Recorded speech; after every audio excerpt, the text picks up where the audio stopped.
All right, today we're diving into something huge. I'm talking about one of the most ambitious energy projects on the entire planet. India's massive strategy to become a solar superpower.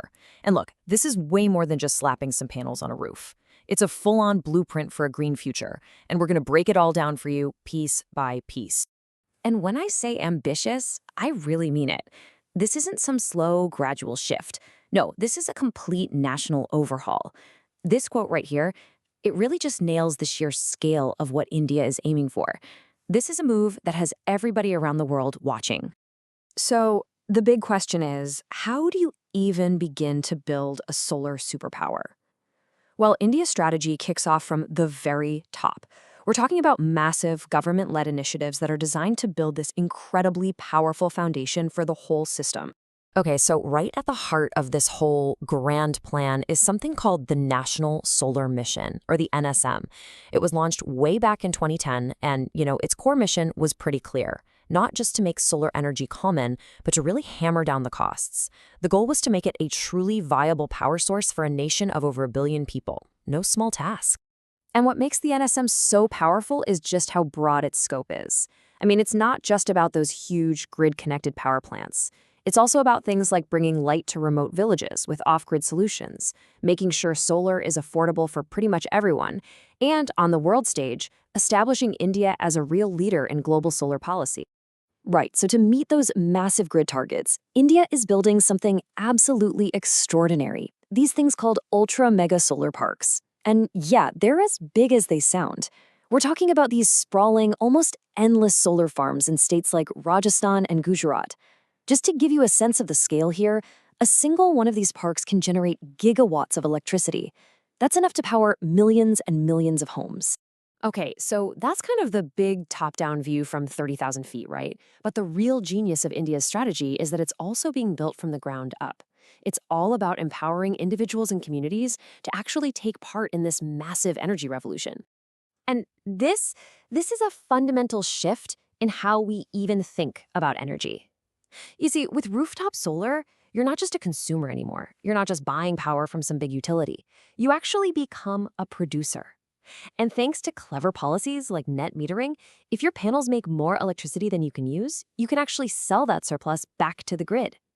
Your roof literally becomes a source of income. How cool is that? But here's a really critical challenge, right?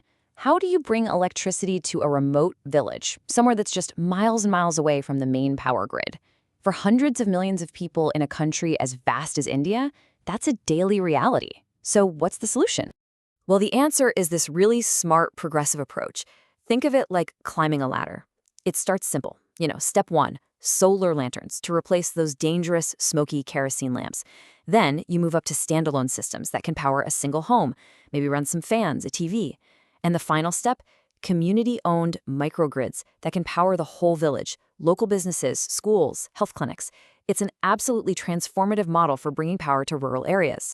And this whole bottom-up idea even extends to one of the most critical sectors of all, agriculture.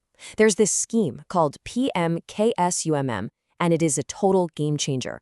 It's all about helping farmers switch over to solar-powered water pumps.